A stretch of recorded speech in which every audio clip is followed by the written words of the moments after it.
Well, once again, Rich Gray and Bob Kemp here at University of Phoenix Stadium as the Cardinals come back, beat the Chiefs 17-14, a 10-win season for a second straight year for the Cardinals. First time they've done that since they were in St. Louis. And yeah, we have to go back to the 70s for it. And they are still in first place in the NFC with the control of the number 1 seed. Right. Important win for lots of reasons. Home games, they're still undefeated at home. Yeah. 13-2 now the last 2 years with Arians as far as the head coach playing here. And really it was kind of almost a hold to take your stand and make sure you can't lose any ground losing at home at this point, because obviously 3 straight division games now at the end of the season, including a short week at St. Louis starting this Thursday night. Yeah, you mentioned the short week. They got 3 divisional games left against St. Louis, then at home against Seattle, on the road against San Francisco. Lost to the Raiders today. I'm sure you'll talk about a little bit about that later in the week. But back to the game Harbaugh here. Just go over to this Oakland locker room as soon as that game was over? Yeah, I don't know. Just move in? Yeah, I don't know. At that point? He earned his trade value, though. That's true. Yeah, that's probably true. Yeah, okay. I hadn't thought of that. Anyway, the Cardinals... There's a better quarterback in Oakland than he is in San Francisco. That's... the Cardinals offensively, they had a surprise today as Kyren Williams gets the start and he rushes for 100 yards. Yeah, I'm doing research in the second quarter trying to figure out who is this dude. I knew I'd seen his name, but I see lots of names on the practice squad and don't waste my valuable time learning about their lives. But by the halftime, I knew everything about him. Yeah. So, including he went to Utah State, and Kent Summers is a Utah State alum, so he's a proud man.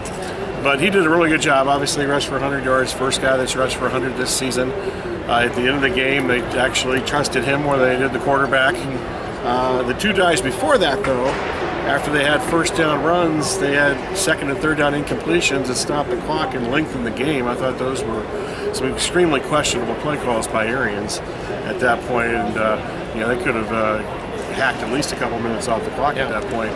So he did a very good job, and we'll see. And they certainly did a better job blocking too. And just from what we could tell, it looked like Massey had a really good game on some of those key blocks in the running game.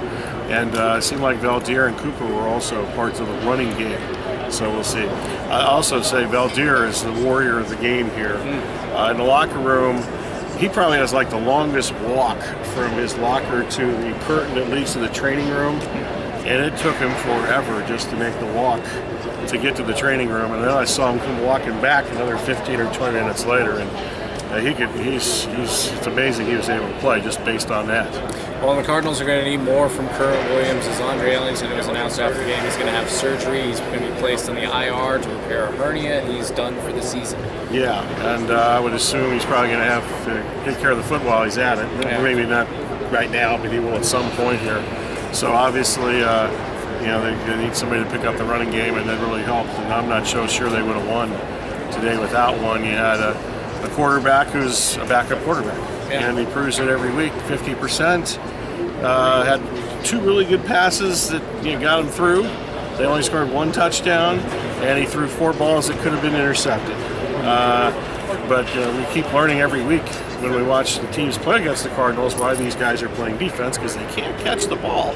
So that's a good thing for the Cardinals, because the last couple, well, obviously in Atlanta they did catch it a couple times, but they were pretty fortunate in that regards today for sure. The defense, though, second game in a row at home that they've shut out their opponent in the second half. It just seems that at least here at home they make the necessary adjustments in the second half. That's true. A mystery adjustment. We couldn't quite figure out. Larry Foote wouldn't tell us. We tried. I asked Peterson. He didn't reveal much either. Yeah, there's a mystery adjustment at halftime.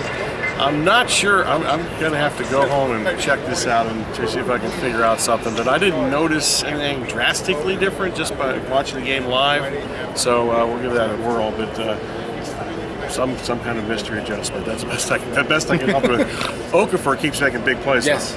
Obviously the interception and a couple sacks too. Yeah, and we'll hear from him. And he's turning out to be a playmaker on the defense. And Buchanan caused the fumble.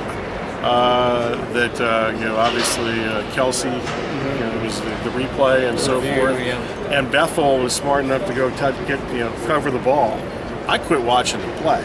I mean, I thought the play was over. Yeah, me too. Yeah. I saw the ball kind of fly out at the end, but didn't pay much attention to it. I just assumed the play was over. And for him to go and hustle and get that ball was very impressive. And he was in there because Cromartie was out. Yeah. So that's another of the so-called next man up type of thing. Well, yeah, and Cromartie, it was originally ruled an Achilles. After the game, Bruce Arians says it's not the Achilles. They don't know what it is. So it's something I guess we'll be keeping our eye on for tomorrow and the rest of the week. And Shaughnessy didn't even make it through the first game, unfortunately. Injured his shoulder, and that didn't look good. So, and I didn't see him in the locker room after the game, so I'm assuming he was getting some kind of treatment. Cromartie was actually in his locker for a couple minutes, so that's usually, if you see him at their locker, usually not that bad. So that's not necessarily always 100% accurate in trying to figure these things out and determine length of, but most of the time you don't see guys at their locker if they're out for a long time, if they're getting checked out, certainly. Yeah. So a little more on Williams. First of all, the Cardinals outrushed the Chiefs. Who would have guessed that? 141 to 126. Williams had exactly 100 yards. You mentioned first 100-yard rusher this season. And also, Charles only had 90 yards, and he had 63 on the one touchdown carry. So they did a much better job on him after the first, almost the first play of the game. So that, again, the Cardinals, they win, move to 10-3 again. A key stretch to end the year with 3 straight divisional games coming up. What should we expect in the Sports Zone tomorrow? A whole lot on this. The Kerwin Williams show.